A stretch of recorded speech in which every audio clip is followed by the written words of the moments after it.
Carthage must be destroyed, and today we are looking at the final step of painting on this miniature. That's going to be the edge highlights, or just the highlighting. We did the layering last time, and with the layering, you got all these nice colors to pop up. I think you can see that clearly there. And now what we're going to do is we're going to go along the edges to make them pop even more. Now, I normally follow a Citadel recipe for my Games Workshop colors. It'll start with like a base red, a wash, and then you kind of work your ways up. You know, for if I'm using red, it'll work its ways up to a medium red, then kind of like a lighter red. But some colors I don't have that, and what I end up doing is I actually end up adding white to a previous color so it's lighter, and then I use that as the edge highlight. Now, when I do highlights on my guys, I pick out a number of spots.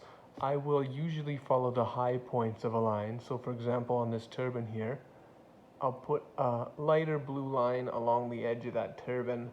Sometimes I do both sides. It depends on what I think will look good. On the turban, I might just do the one high point.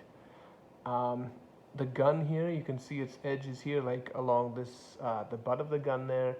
Probably along the top here, I'll put a highlight. The cloth itself, I usually do like a little line highlight along the bottom of each one, and then I'll just pick one side if there's a clear edge to one of these higher points, and I'll put a highlight there.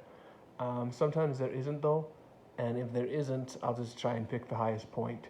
Sometimes I even avoid it altogether. With the skin is actually, I find, harder to layer but easier to highlight, because with skin you want to get to the high point. So I usually try and do the edge of the nose, a bit of the forehead here, and I was going to say here, you can see I got some dark in here. I tried to give this guy eyebrows, but I found they took away from the face, so I ended up repainting them. They look a little darker here, but that's okay. One guy's not bad. It's good to test out different things when you do a mini. Here he has teeth as well. I normally don't get in there, or I put some red in there for his tongue, but I might try and do that today, get his teeth painted.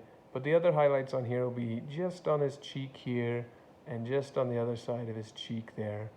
And yeah, his forehead, there's the high points there. Same with the beard, I'll put a little more gray in it. And yeah, I just follow the high points of, okay, my dog in the background knocked down some water. I just try and get the high points here with the edges. So this is a very, to me, delicate process, and it requires a lot of concentration because I like to make it as straight as possible. So with this camera setup, I won't be filming it. So I'm just gonna do it and show you guys the results as I go.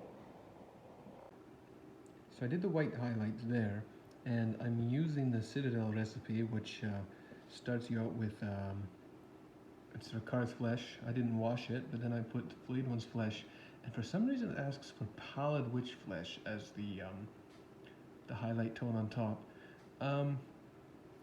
I don't mind it, but to me it's a little strange. The end result is okay though. From a distance it's fine, but you can see here that there's a bit of a contrast between the flayed one's flesh and the pallid witch flesh in the end. But that's okay because it does pop more than it was before, and that's the point of edge highlighting. So I've tried to pick out where I think was good for all of the high points in there. You can see I got right down into the pants there as well. But it changes the model quite a bit. Some people don't like to do highlights in this way because they think, you know, their layering looks good enough. So if you don't want to do it, you don't have to. But I always try and do all the steps if I'm doing a certain method. I see some spots here that I missed. I'm just going to touch it up, and then I'll do the blues next. Okay, here we did the blue, and you can see the highlights popping there. This blue, this I think it's called Fenrisian, I don't remember the name. It's some space wolf color, Fenrisian gray. It is more subtle because it's a lot closer to the color that it's doing a highlight on. You can see there how those turban spots are popping much more. It's a lot more subtle, and I mean, it helps the turban to pop, but it blends in a bit better than, say, I think the pallid witch there. So I'm not exactly sure why Citadel recommends pallid witch there. It doesn't look bad, it still looks good, but I think they could have picked a better color to, or even I could have picked a better color to use for the flayed one's flesh, but regardless, I think it's fine. It's like some nice clean edges alongside some more worn out clothing. Alright, the next thing I'll probably do here is the skin, and that'll be a more subtle look as well, because Citadel has a pretty good skin recipe. Okay, and I used Kislev flesh on top of Acadian flesh, and you can see his face there is really popping now. I like to put some of that lighter color just below his eyes on his cheek. I got some on the edge of his nose there, and there's some on his forehead. You can see on his brow there, I tried to give him eyebrows, but I didn't really like them. So he's got a bit of weird discoloration on his face. At a distance, that's fine, and kind of gives him a little more character. But I'm not going to add the eyebrows on these guys, because I tried to, and I didn't like the results. You see here on the hand, what I like to do is, I don't know if I can get it focused there without moving it, but you can see I put them on the knuckles, then I like to put them on, I might do a little more on there, but I like to put them on kind of where the joints are, on the hands, and I'll do that for arms and stuff. Fortunately, these guys don't have a lot for skin highlights. You can see I kind of put it where the fingertips would be as well, just to kind of make it pop. There's some lines along the hand in there, and the feet are always the hardest for me. I can never figure out where I think's the best place for the feet. The toes are alright, but you can see I got various I'm not exactly great at painting feet for some reason, and on some guys I'll even dry brush them just to get through with them, but fortunately the feet are the last thing you really look at a model unless they've got fancy boots. So yeah, I really like painting their faces and hands, but the rest of the skin I'm not as big a fan of painting.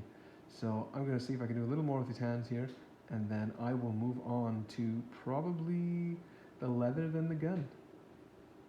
So just before I get into the gun, I did I think you can see I did the leather straps there. I might have to do a bit better on there. You can see better on the back there. But just as an explanation, since this part's a little different than the rest of my video, I'm going to be using the same color, which is flat brown. It's interesting for this gun because I use flat brown as the base coat, I wash it, and then I use flat brown as the layer, and then I'm going to use flat brown again, but I'm going to mix it with white. Somewhere I've got my flat brown here in my collection. But yeah, what I'm going to do is I'll take flat brown, which is a Vallejo color, and I will mix it in with probably just white scar, or whatever white I have on hand, but I use Citadel's white scar, and I'll just mix that together. And it'll just, oh, I'm off camera there as I'm talking, as I look for the color. But yeah, I'll mix it with white scar, and it will make it lighter. And I keep moving off the camera because I'm looking for paint, so I'm just going to look for the paint and show you the results. And here you can see that mixing that brown and that white has given me my little edge there, and I just put it along the guns there. Now I don't really have a ratio for this. I just pick something that looks right and pops. I maybe would say 1 part white, 1 part brown, but it varies from guy to guy as long as it pops. I don't know if you can see it with the white there, but I got it along the edge of the gun as well. So he's looking pretty good. I got some of that highlight there too. All that's basically left for this guy is his beard and the medals here. And that's just going to be Citadel recipes. Now, I tried to do his tongue here off camera, but I screwed up with the coloring, so I might have to play with that a bit. It looks a little too, I think at a distance it passes. I don't know if I'll change that, but maybe a little darker color for his tongue there.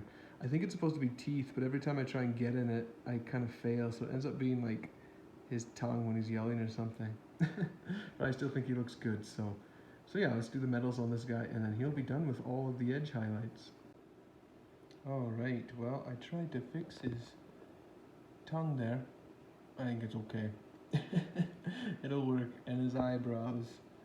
They're a little bright looking. I don't even know if those are supposed to be his actual eyebrows. It's really hard with models, because if you go up and look at your face versus a model, I don't know if his eyebrows would be up so high. So I tend not to do the eyebrows. I think he'll be fine. Like when you get far away and he's one guy in a unit, he'll be fine. So he's got a the results of my experimenting on his face there. And the only way to get better and the only way to try new techniques and new styles is to try new things. So, I mean, he doesn't look bad. I think he's actually quite cool looking, unique. I did a gunmetal on him, and when I do the gunmetal here for the last edge highlight, I should mention too that I don't use matte mediums when I get to that last highlight. I like that contrast on the glow, so you can see there closer towards the trigger. He's got really bright on the gun now on the edges, and on the bronze parts or the brass parts there. Let's see if I can get it in there. It's also started to glow really high on the high points, and it's harder to zoom in on that, but it's there.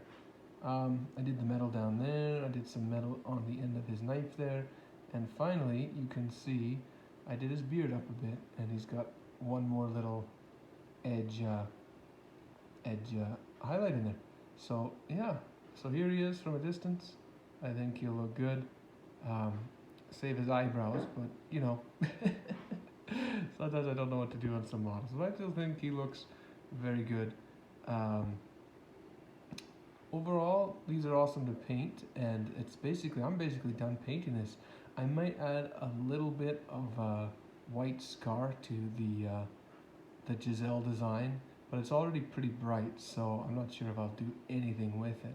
But yeah, that's basically all there is from base coating up to the end results there.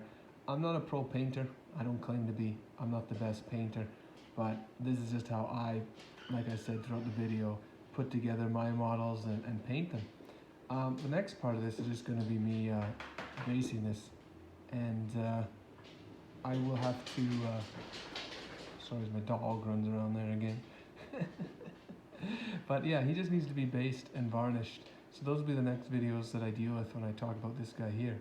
So yeah, if you have any questions or like my colors or my recipes, just let me know, and I will keep on making videos. We will see you guys next time. Have a good one.